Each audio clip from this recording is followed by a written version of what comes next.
그리고 모든 사람들에게는 다 약점이 있습니다. 여러분은 무엇에 약하십니까? 인터넷에 여기 보니까 자기의 약점을 하소연하는 글들이 많이 올라와 있는데요. 뭐 이런 식입니다. 나는 왜 이렇게 의지가 약할까? 또 어떤 사람은 나는 왜 이렇게 몸이 약할까? 나는 왜 이렇게 계산에 약할까? 나는 왜 이렇게 인간관계에 약할까? 또 어떤 사람은 나는 왜 감정에 약할까? 나는 왜 이렇게 성적 유혹에 약할까? 어떤 사람은 또 왜 나는 술에 이렇게 약할까? 이런 탄식도 있고, 어떤 사람은 왜 이렇게 사진빨에 약할까? 또 나는 왜 식탐에 먹는 것에 이렇게 약할까?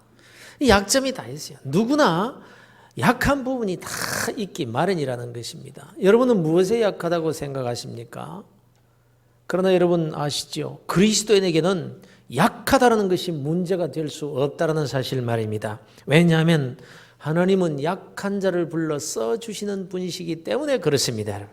성경에 기록된 역사를 보아도 그렇고 믿음의 삶을 살다가 간 우리 수많은 신앙의 선배들의 발자취를 보아도 그렇습니다. 멀리 갈 것도 없이 여기에 서 있는 저 자신을 보아도요. 세상에 똑똑한 사람들 많고 실력 있는 사람들 많고 또 유능한 사람이 얼마나 많은데 저같이 부족한 사람이 지금 여기에 서 있다는 그것만으로도 기적입니다. 뭐 남이 어떻게 보고 어떻게 평가하든지 자기 자신을 자기 자신이 잘 알고 있지 않습니까?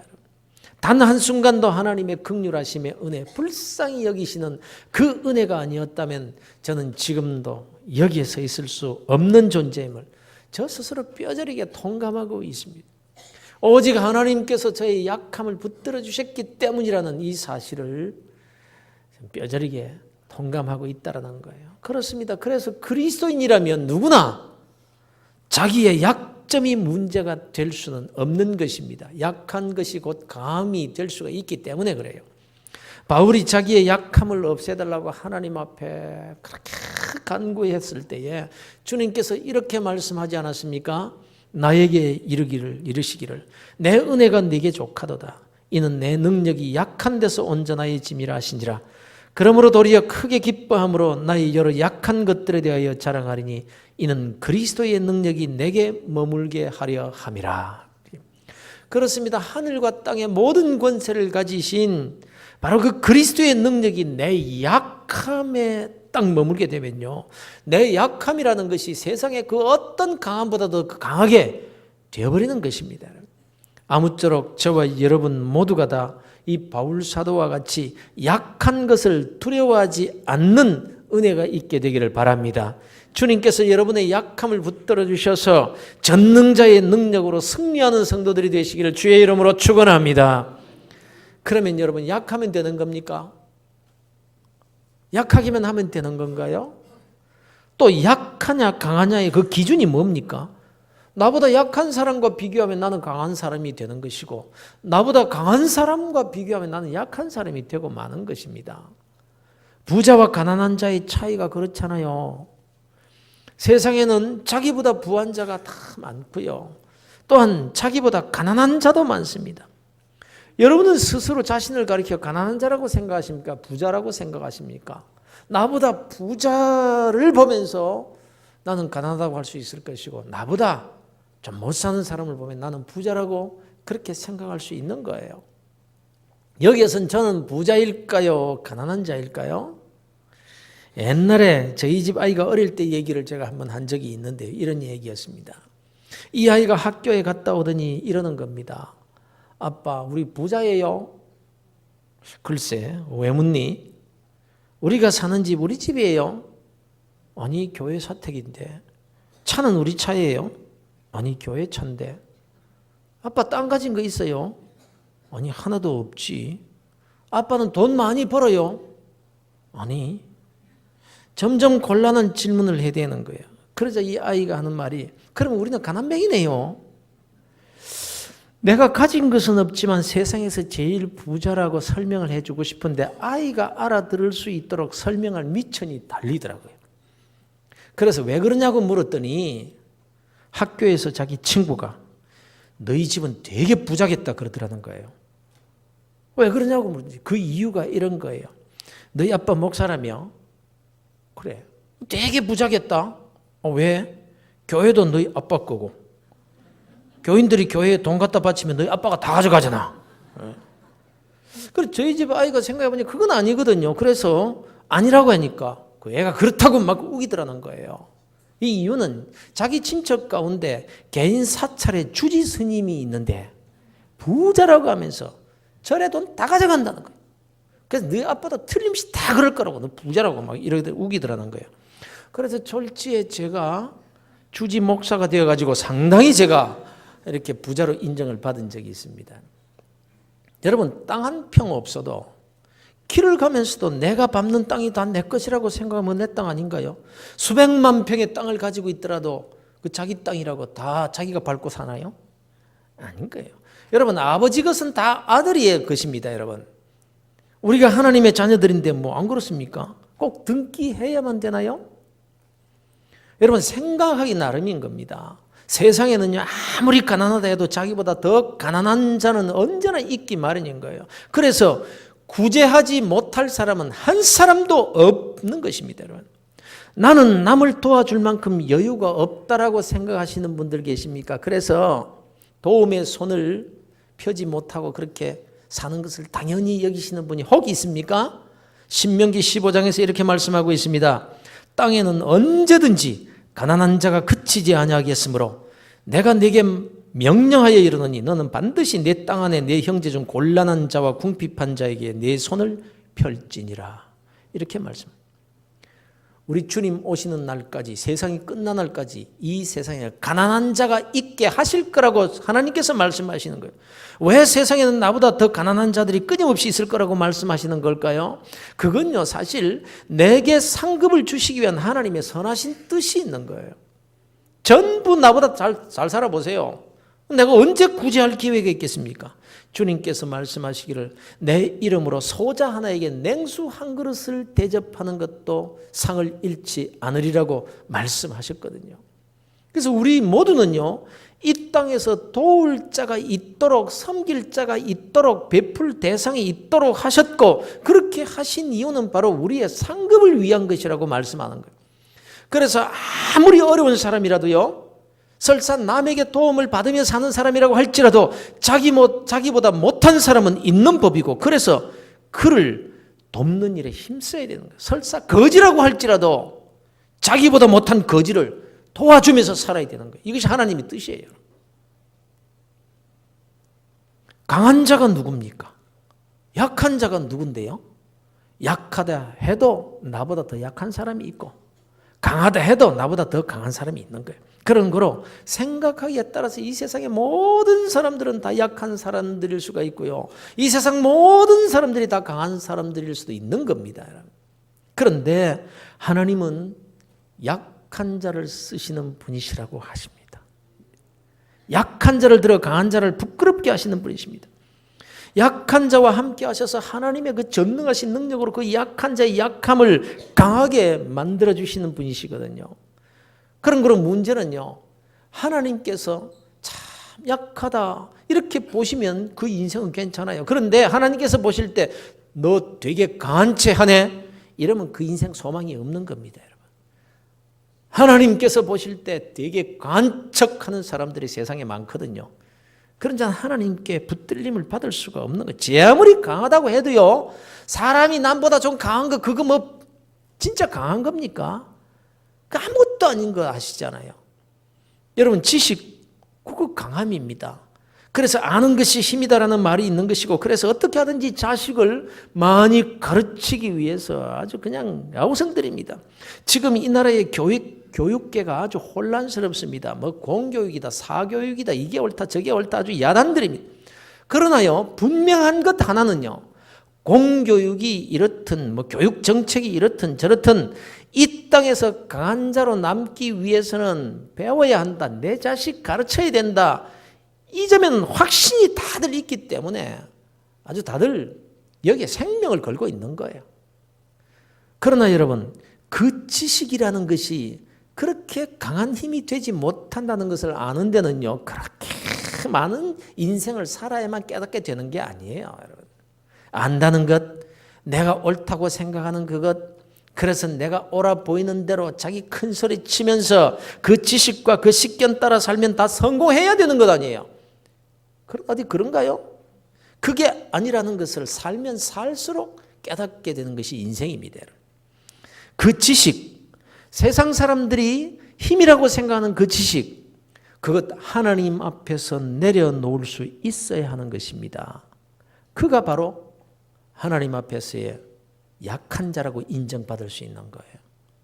내 지식, 내 고집, 내 식견, 내 경험, 이걸 놓지를 못하는 거예요. 여러분 오해하지 마세요. 지식은 다 필요 없다라는 말이 아닙니다. 내 식견, 내 경험, 이 아무짝에도 쓸모없다라는 뜻이 아니라는 거예요. 다만 하나님의 말씀 앞에서 이거 내려놓는 자세가 되어야 순종을 할 수 있는 거예요. 아무리 대단한 학문의 최고봉을 정복한 지식이라고 할지라도 하나님의 말씀 앞에서는 내려놓을 수 있어야 한다는 뜻입니다. 하나님은 바로 그런 약한 자를 세워서 강한 자를 부끄럽게 만드시겠다라는 겁니다. 그렇다면 하나님께서 강하게 쓰시는 약한 자란 하나님 앞에서 자기의 강점이라고 할 수 있는 그것 내려놓을 줄 아는 사람을 가리키는 겁니다. 인생의 약한 손을 전능하신 하나님께서 능력의 손으로 붙들어 주시고 손을 내미셔도 자기에게 힘이 된다고 생각하는 뭔가를 붙들고 놓지 않으려고 꼭 쥐고 있는 그 손으로는 전능자의 손을 붙들 수가 없는 겁니다. 그런데 우리는요, 내려놓기를 너무 힘들어하는 거예요. 열심히 하나님의 은혜를 간구하는 기도를 하면서도 손은 놓지 않아요. 너 그렇게 열심히 기도하는데 그래 내가 주지. 너 그 손 붙잡은 거 그거 좀 내려놓아라. 기도는 하면서도 그거는 안 내려놓는 거예요. 그래서 전능자의 손을 붙잡을 수 있는 손이 없어요. 요즘은 속도가 힘이라고 합니다. 속도. 얼마나 빨라졌는지 모릅니다. 그래서 모든 것을 빨리빨리 얼마나 서두르는지 몰라요. 그래서 사람들이 여유가 없어요. 여유가. 지긋하게 좀 기다리는 그런 인내심이 없습니다. 그러니 여러분 그 분주함이라는 것도 하나님 앞에서 내려놓을 수 있어야 된다 이 말씀입니다. 여러분 어떤 사람이 너무 조급한 성격 때문에 늘 실수를 많이 하는 겁니다. 늘 손해를 많이 봐요. 그래서 내가 이렇게 조급해서 손해를 많이 보는구나. 이걸 깨닫고 하나님 앞에 두 손 모아 간절히 기도를 드립니다. 하나님, 제 조급증을 좀 고쳐 주시옵소서. 제게 인내하는 마음을 주시옵소서. 좀 자긋하게 좀 기다릴 줄 아는 믿음을 주시옵소서. 주시옵소서. 지금 주시옵소서. 지금 당장 주시옵소서. 현대인들이 너무 급해요. 너무 급해요. 여러분 이 조급함 좀 내려놓아 보십시오. 하나님 앞에 다 내려놓고 기다릴 수 있는 믿음이 우리에게 필요한 거예요. 여러분 이 사건 기억하십니까? 광주에서 사는 한 부부가 이 부산을 왔다가 돌아가는 길에 저 남해고속도로에 어떤 휴게소에 들렸대요. 그런데 가만히 도로 사정을 보니까 이 조금만 늦으면 차가 꽉 막혀서 아주 고생할 것 같은 생각이 드는 거예요. 그래서 서둘러서 여보 빨리 갑시다. 아무래도 막히기 전에 서두르는 것이 좋겠다는 이 생각으로 급하게 차를 몰고 휴게소를 빠져나온 거예요. 근데 한 30km 정도 달렸는데 그때서야 갑자기 초등학생인 딸이 안 탄 게 이제 이 생각이 나는 거예요. 휴게소에 딸을 놔두고 그냥 나온 거예요. 깜짝 놀라서 다시 돌아가려고 하니까 고속도로에서 유턴을 할 수가 있습니까? 그래서 한참을 더 달려서 인터체인지를 통해 빠져나와가지고 다시 돌아서 아이가 있는 휴게소에 들어간 거야. 그동안 일이 벌어진 거예요. 이 아이가 갑자기 엄마 아빠가 없어진 거예요. 저만큼 보니까 차가 가버립니다. 울면서 엄마 아빠 부르면서 차가 가는 고속도로로 뛰어들어가지고 그냥 차에 받쳐서 세상을 떠나버리고 말았어요. 죽고 말았어요. 그들이 돌아와 보니까 사랑하는 딸이 싸늘한 시체가 되어 있습니다. 여러분 이게 남의 일같이 생각하면 안 되는 거예요. 어쩌면 이 모습이 오늘을 살아가고 있는 우리들의 자화상인 거예요. 이렇게 뭔가에 쫓기다시피 살아가고 있는 이유가 뭡니까? 가장 내게 유익이 된다고 생각하는 그것들 놓으면, 그건 놓치면 죽을 것 같이 생각하는 거, 큰일이 벌어질 것 같이 생각하는 게 당장 이거. 그런데 우리 그리스도인들로서 더 큰 문제는요, 그것 때문에 하나님의 손을 붙들 수가 없다라는 점입니다. 아니, 하나님께서 그래, 너는 내 힘과 내 실력, 내 강함으로 살아봐라, 그리고 손을 잡아 주실 수가 없는 거예요. 여러분, 믿음이 뭡니까? 믿음이란요, 사실 내려놓는 거예요. 내게 힘이라고 생각되는 것을 하나님 앞에서 내려놓는 것, 이것이 믿음인 겁니다. 우리는 이렇게 고백하는 그리스도인들입니다. 내가 그리스도와 함께 십자가에 못 박혔나니 그런즉 이제는 내가 사는 것이 아니요 오직 내 안에 그리스도께서 사시는 것이라. 이제 내가 육체 가운데 사는 것은 나를 사랑하사 나를 위하여 자기 자신을 버리신 하나님의 아들을 믿는 믿음 안에서 사는 것이라. 우리 자신을 이렇게 설명하고 있습니다. 예수님께서 십자가 위에서 못 박혀 죽으실 때 나도 함께 못 박혀 죽었다라고 말씀하는 겁니다. 우리가 언제 십자가에 못 박혔습니까? 우리가 언제 손과 발에 못이 박혔으며 우리가 언제 창에 찔려 피를 쏟고 죽은 적이 있습니까? 그런데 성경은 그랬다라고 말씀하는 거예요. 예수님의 못 박힘은 나를 위한 못 박힘이었고 예수님의 피 흘리심은 나를 위한 피 흘리심이었기 때문입니다. 그래서 내가 못 박힌 것이요 내가 피를 흘린 것이라 이렇게 말씀하고 있는 거예요. 그런데 십자가에서 죽는 것만 주님과 함께 죽은 것이 아니라 부활하신 주님과 함께 부활도 했다라는 것입니다. 저와 여러분이 죽은 적도 없고 뭐 죽었다가 다시 살아난 적도 없지만 성경은 증거하기를 예수 믿는 사람은 예수님과 함께 죽었고 예수님과 함께 산 사람이라는 것입니다. 그래서 육체는 그대로이지만 영적으로는 완전히 다른 사람이 된 것입니다. 이 다른 사람이 되었다라는 것은요, 신분의 변화를 의미하는 거예요. 신분의 변화. 마치 거지 왕자 얘기와 같은 의미입니다. 거지가 왕자가 되어서 왕궁에 들어갔을 때 여전히 그 몸은요, 거지예요, 거지. 달라진 것이 없습니다.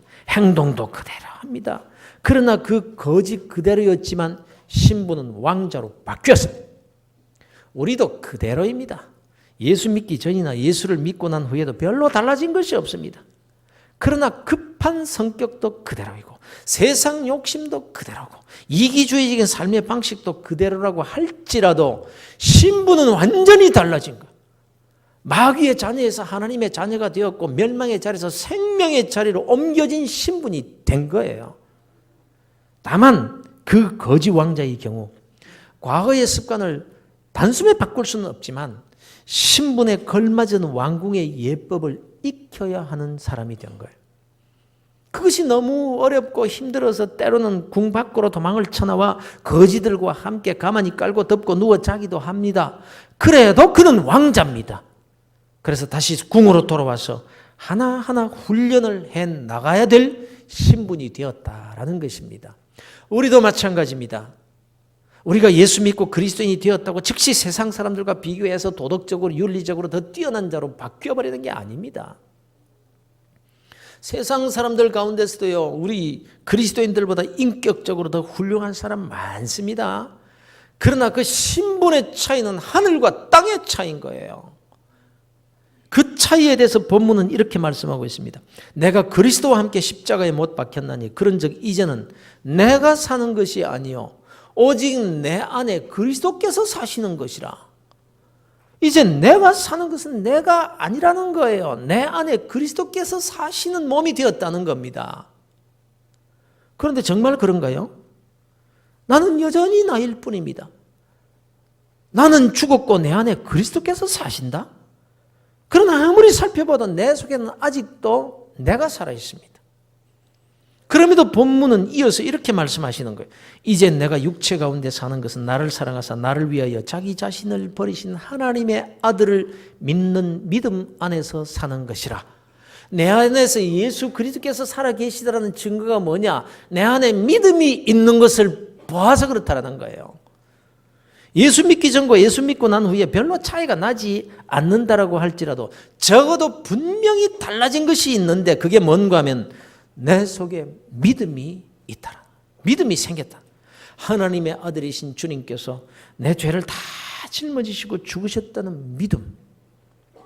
그래서 내 모든 죄도 다 깨끗하게 용서함 받았다라는 믿음입니다. 여러분 적어도 내가 아무리 신앙생활을 엉망으로 한다고 할지라도 이 믿음은 여러분 가지고 계시지 않습니까? 우리는 그런 신분을 가진 자들이란 말이에요. 갈라디아서 5장에서 보면 이렇게 말씀하고 있습니다. 그리스도 예수의 사람은 육체와 함께 그 정욕과 탐심을 십자가에 못 박았느니라. 이 탐심, 이 정욕, 이거 십자가에 못 박아 죽었다라는 거예요. 이제 그 정과 욕심이 이제 다 버린 상태라는 거죠. 그런데 정말 그렇습니까? 여전히 저와 여러분은 정욕과 탐심을 가지고 살아가고 있잖아요. 그럼에도 불구하고 성경은 그 정욕과 그 욕심도 다 죽었다고 말씀하는 이유가 뭘까요? 우리의 신분을 말씀하고 있는 거예요. 우리 신분. 우리의 육체적인 죄와 정욕과 탐심과 더러운 것들은 다 주님과 함께 죽어버렸습니다. 적어도 법적으로는 그렇습니다. 마귀 사탄이 우리를 찾아와서 너 죄 지었지, 이런 죄 저런 죄 다 지었잖아, 다 알고 묻습니다. 그래 지었다. 그럼 너 벌을 받아야지. 그래 맞아. 그런데 이미 벌 다 받았어. 무슨 소리야? 네가 언제 벌을 받았어? 예수님이 십자가에 죽으실 때 나도 사형 집행 당했어. 이거라는 거예요. 벌 중에 가장 큰 벌이 뭡니까? 사형입니다. 아무리 흉악한 죄를 지은 자라도 사형 집행 당하면 그것으로서 모든 형벌은 종결되는 것입니다. 우리는 이미 사형 당해버린 사람들이라는 거예요. 모든 죄에 대한 형벌로 사형 집행 당해버렸다라고 성경이 증거하고 있는 것입니다. 그런데 이상한 일들이 벌어지고 있는 거예요. 예수를 믿게 되면 아담과 같은 죄인은 예수님과 함께 십자가에서 죽었습니다. 내가 그리스도와 함께 십자가에 못 박혔나니, 그래서 지금 내가 살아있는 나는 전혀 다른 사람입니다. 그런즉 이제는 내가 사는 것이 아니요 오직 내 안에 그리스도께서 사시는 것이라. 그래서 이제는 전혀 다른 존재가 되었다는 겁니다. 그런데 이 죽은 자들이 일어나서 다니는 거예요. 죽은 자들이 여물한 옷을 입고 다닌다고 생각을 해보세요. 냄새는 안 나겠으며 그 썩고 문드러진 몸이 얼마나 보기에 흉하겠어요. 정욕과 탐심을 십자가에 못 박은 우리들이 세상 사람들과 같이 그렇게 그런 탐심과 그런 정욕적인 모습으로 살아갈 때에 영적으로 얼마나 보기 흉한 모습인지를 말씀드리고 있는 겁니다. 세상 사람들은 죽지 않았습니다. 그들은 아직 아담의 육체 그대로 살아있어요. 그러나 그리스도인들은 완전히 죽었어요. 우리가 사는 것은 옛사람이 아닌 겁니다. 이젠 내가 육체 가운데 사는 것은 나를 살아가서 나를 위하여 자기 자신을 버리신 하나님의 아들을 믿는 믿음 안에서 사는 것이라. 비록 우리가 육체를 가지고 살아가고 있지만 신분은 완전히 바뀐 거예요. 그래서 우리가 육체대로 세상 사람들의 방식대로 그런 가치관으로 살면 마치 죽은 시체가 뛰어다니는 것 같이 보기가 흉하다는 겁니다. 그래서 세상 사람들은 별짓 다 해도 별 말이 없지만 그리스도인이 무엇 하나 잘못하면 온 나라가 시끄러워지는 거예요. 썩은 냄새가 난다. 야단인 거예요. 징그럽고 보기 싫다는 거예요. 지들은 지 맘대로 해도 괜찮아요. 그러나 예수 믿는 사람들이 세상 사람들의 가치관과 딱 같이 살면 냄새가 나요. 사람들이 코를 틀어막아요. 자기들은 안 죽었기 때문에. 그런데 우리는 죽었어요. 그런데 그 죽은 시체가 살아나서 다니면 냄새가 나는 거예요. 냄새가 나요. 그리스도인과 세상 사람들이 마주 앉아 네가 그러니 나도 그런다. 그럼 꼭 같습니까? 절대로 같지 않습니다, 여러분. 그들에게는 냄새가 안 나도 우리에게는 냄새가 나요. 우리는 육체로 사는 자들이 아닙니다. 하나님의 아들을 믿는 믿음 안에서 사는 자들인 거예요. 하늘의 능력으로 사는 자들이요 전능자의 힘으로 사는 자들입니다. 그런데 문제는 그리스도인이 되었으면서도 하나님의 능력, 전능자의 능력, 하늘과 땅의 모든 권세를 가진 주님의 능력으로 살지 못하는 것이 문제일 뿐이죠. 그런데 그렇게 살지 못하는 이유는 뭡니까? 내려놓지 못해서. 내려놓지 못해서. 이것 때문이죠. 육체로 사는 자들이 붙들고 의지하는 그것을 그리스도인이 되었음에서도 그들과 똑같이 붙들고 그것을 의지하느라고 하나님의 말씀을 붙잡지를 못하는 거예요. 지식을 붙들고 경험을 붙들고 정욕과 탐심을 붙드느라고 하나님의 말씀을 붙들 손이 없어요. 손이. 그거 쥐고 있는데 내려놓지를 못하니까. 사랑하는 성도 여러분, 하나님은 우리가 하나님을 전적으로 의지하고 붙잡기를 원하고 계십니다. 아니, 손을 내어 밀고 계십니다. 그런데 내가 가장 소중하게 여기는 것, 세상 사람들이 그렇게도 못 놓겠다고 하는 그것 나도 놓지 못해서 하나님의 능력을 붙잡지 못하고 살아가고 있다라는 거예요. 그건 내려놓지 못해서 하나님의 말씀에 순종이 안 됩니다. 입으로는 아멘 하는데 삶에서는 순종이 안 돼요. 아니, 능력의 손을 붙잡을 수가 없는 겁니다. 그래서 자기 스스로 강한 자가 되어버리고 자기 실력 가지고 자기 강함 가지고 살아버리고 애를 쓰고 기를 써보지만 돌아오는 것은 실망과 절망뿐인 거예요. 하나님은 여러분, 우리가 내려놓을 때까지 기다리고 계신 것을 기억하셔야 됩니다. 지식과 체면과 자존심, 그것 이미 다 십자가와 함께 땅에 묻혀 죽은 것들입니다. 그런데 그걸 다시 붙들고 내려놓지를 못하는 거예요. 그냥 그것 내려놓고 웃어주면 될 것을 기어코 얼굴을 붉힙니다. 그냥 져주고 입 다물면 그만일 것을 그걸 못 참고 기어코 한마디 하고 넘어갑니다. 여러분, 교회가 무엇하는 곳인가 하면요, 내려놓기 훈련하는 곳입니다. 신분에 걸맞은 삶을 연습하는 곳이 교회입니다. 그러니 여러분, 교회에 와서 죽은 것 끄집어내서 들고 다니지 마시길 바랍니다. 세상에서 들고 다니다가도 교회에 와서는 내려놓아야 되는 거예요. 그 훈련하기 위해서 오늘도 우리가 이 자리에 나온 거예요. 하나님 앞에 나와서 그런 것들 내려놓으면 내려놓을수록 하나님의 전능하심을 맛보게 될 줄로 믿으시기 바랍니다. 아니, 나의 새로운 신분 존재 자체를 회복하게 되는 거예요. 하나님 앞에서, 말씀 앞에서 겸손하게 사람들이 힘으로 생각하는 것, 능력이라고 생각하는 것들을 내려놓을 때 하나님의 능력이 그에게 임하게 되는 것입니다. 그건 놓는다고 여러분 망하지 않습니다. 그건 놓아버린다고 부끄러움 당하지 않습니다. 손해보지 않습니다, 여러분. 아브라함이 독자 이삭을 내려놓았을 때 믿음의 조상이 되었습니다. 그 아들을 내려놓았더니 그 아들을 하나님이 기르시고 하나님이 인도하시고 하나님이 복을 주셨습니다. 모세가 애굽의 궁궐을 내려놓았을 때 위대한 이스라엘의 지도자로 세워졌고, 다윗이 왕의 체면과 자존심을 선지자 앞에서 내려놓았을 때 하나님의 마음에 합한 자가 되었고, 마리아가 옥합을 깨뜨려 내어놓았을 때엔 영원토록 없어지지 않는 향기가 되어서 아직까지도 그 아름다운 냄새를 풍기고 있습니다. 사랑하는 성도 여러분, 여러분 지금 내려놓지 못하는 것이 무엇입니까? 하나님께서 여러분에게 내려놓기를 기다리고 계신 것이 무엇인지를 한번 생각해 보시길 바랍니다. 여러분에게 정말로 주님의 심장으로, 여러분들을 사랑하는 마음으로 저도 같이 여러분에게 부탁의 말씀을 드립니다. 내려놓지 못하고 있는 것이 뭡니까? 그것이 제 눈에도 보여서 안타까운데 우리 주님께서 보실 때는 얼마나 안타까워하실까요? 하나님은 나를 사랑하시기 때문에, 내가 새로운 피조물이 되었기 때문에, 내가 하나님의 자녀가 되었기 때문에 내가 그걸 내려놓을 수 있을 때까지 포기하지 않으시고 훈련시키실 것입니다. 내려놓을 수 있을 때까지 말입니다. 믿음으로 하나님과 말씀 앞에 내려놓는 것이 힘이요 능력임을 기억할 수 있는 복된 그리스도인들 되시기를 우리 주 예수 그리스도 이름으로 축원합니다.